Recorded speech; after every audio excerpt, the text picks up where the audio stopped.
Yeah C మనము cycle test 3కి సంబంధించిన వర్క్షీట్ చూసుకున్నట్లయితే 3 మార్క్స్ క్వశ్చన్స్లో మనకి దాదాపు ఒక 10 క్వశ్చన్స్ దాకా ఉన్నాయి, 10-12 క్వశ్చన్స్ దాకా ఉన్నాయి. అందులో మనకి ఫస్ట్ క్వశ్చన్ చూసుకున్నట్లయితే ఒకసారి మనము 3 horses are tied each with 7 meter long rope. C మ్యాథ్స్లో మనకి చాలా ఇంపార్టెంట్ విషయం, అంటే మీరు 10th క్లాస్ తర్వాత మ్యాథ్స్ ఫీల్డ్లో మీరు షైన్ అవ్వాలనుకున్నప్పుడు మీకు ఏంటంటే చాలా ఇంపార్టెంట్ క్వశ్చన్ అర్థం చేసుకోవడం, దాన్ని మనము విజువలైజేషన్ చాలా important. 3 horses are tied each with 7 meter long rope are 3 corners of a triangular field having sides 20 meters, 34 meters and 42 meters. మనకి ఏంటంటే క్వశ్చన్ చదివిన వెంటనే మనం విజువలైజేషన్ చేసుకోవాలి. చాలా ఇంపార్టెంట్, విజువలైజేషన్ చాలా ఇంపార్టెంట్. మనకి ఏంటంటే ఒక ట్రయాంగిల్ ఉంది, ఆ ట్రయాంగిల్ సైడ్స్ ఇచ్చేసాడు. ఒకటేమో 20 మీటర్స్ అంట, ఇంకోటేమో 34 మీటర్స్ అంట, ఇంకోటేమో 42 మీటర్స్ అంట.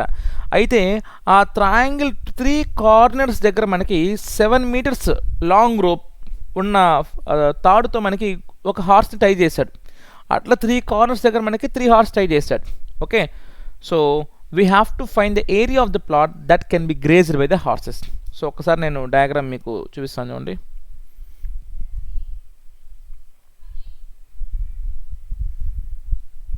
సో ఒక సైడ్ మనం 20 మీటర్స్ అనుకుందాం, ఇంకొక సైడ్ మనం 34 మీటర్స్ అనుకుందాం, ఇంకొక సైడ్ మనము 42 మీటర్స్ అనుకుందాం. ఓకే, ఒక సైడ్ 20 మీటర్స్, ఇంకో సైడ్ 34 మీటర్స్, ఇంకో సైడ్ 42 మీటర్స్. ఓకే, ఇప్పుడు ఈ 3 కార్నర్స్ దగ్గర మనకి 3 హార్స్ టై చేశాను అనమాట. సో ఇదొక కార్నర్, ఇదొక కార్నర్, ఇక్కడ ఒక కార్నర్. అయితే హార్స్ టై చేసిన లెంత్ ఆఫ్ రోప్ ఎంత అంటే మనకి 7 మీటర్స్. సో అంటే 7 మీటర్స్, 7 మీటర్స్. సో ఇదంతా ఏమవుతుంది మనకి ఒక సెక్టార్. అదేవిధంగా ఇక్కడ మనకి 7 మీటర్స్, 7 మీటర్స్. ఇదేమవుతుంది మనకి ఇదొక సెక్టార్. నెక్స్ట్ ఇక్కడ మనకి ఏమవుతుంది మనకి ఇదొక sector. Okay, 7 metres, 7 metres. Okay, now we have to find the area of the plot which can be grazed by these 3 horses completely. Okay, now ఇది ఏ షేప్లో ఉంది మనకి సెక్టార్, ఇది ఏ షేప్లో మనకి సెక్టార్, ఇది ఏ షేప్లో ఉంది మనకి sector. And we know how to find area of sector. Okay, area of sector formula ఏంటి మనకి θ/360 × πr². సో ఇక్కడ యాంగిల్ తెలియదు కాబట్టి మనకి θ1 అనుకుందాం. అంతేకాని మనము మన సొంత ఆలోచనలతో 60 వేసుకోవడం అలా చేయకూడదు. ఎందుకంటే ఇది ఈక్వల్ ట్రయాంగిలా? ఖచ్చితంగా ఈక్వల్ ట్రయాంగిల్ కాదు. ఎందుకు? 3 సైడ్స్ డిఫరెంట్గా ఉన్నాయి. ఈక్వలేటరల్ కాదు, ఐసోసెలస్ కాదు.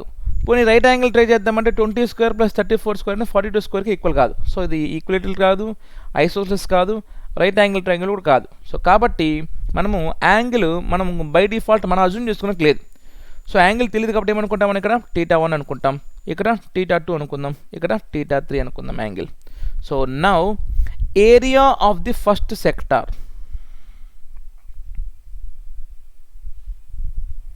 ఏమవుతుంది మనకి θ1/360 × πr². ఓకే, అయితే మనకి 7 మీటర్స్ లెంత్ ఆఫ్ రోప్ ఉంటే అదే కదా రేడియస్ అవుతుంది. ఇప్పుడు ఇక్కడ ఒక పాయింట్ ఉందండి, ఇక్కడ ఒక గుర్రం ఉంది. ఓకే, సారీ గుర్రం అంటే ఎలుగుబంటి వస్తుంది.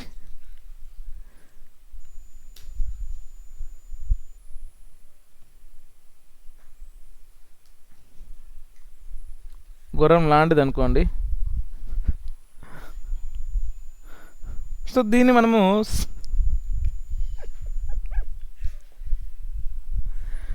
ఓకే, సో దీన్ని మనం 7 మీటర్స్ లాంగ్ రోప్తో కట్టాం. అయితే ఇది అటు తిరిగినా ఇటు తిరిగినా మనకి అదే రోప్ ఉంటుంది కదా, మన 7 మీటర్స్ ఉంటుంది కదా మనకి. అర్థమైంది నా పాయింట్? మనము లెంత్ ఆఫ్ రోప్ ఎంతైతే పెట్టామో అంతే కదా మనకి, దానికన్నా ఎక్కువ పెరగదు కదా. ఇక్కడ పోయినా ఆ గుర్రంకి 7 మీటర్సే ఉంటుంది, ఇటు పోయినా మనకి 7 మీటర్సే ఉంటుంది, ఇటు పోయినా మనకి 7 మీటర్సే ఉంటుంది. కాబట్టి that will be the radius of the sector. So ఇది మనకి గుర్రం తిరిగే ఏరియా. అయితే ఇక్కడైనా 7 మీటర్సే ఉంటుంది రోప్, ఇక్కడైనా మనకి 7 మీటర్సే ఉంటుంది రోప్, అంటే కాన్స్టెంట్గా ఉంది కదా, అది మారదు కదా. So that will be radius of the sector. So area of sector will be θ1/360 × πr². దాన్నే మనము θ1/360 × π × 7² రాసుకోవచ్చు. నెక్స్ట్ అదేవిధంగా ఏరియా ఆఫ్ సెక్టార్ 2 ఏమవుతుంది మనకి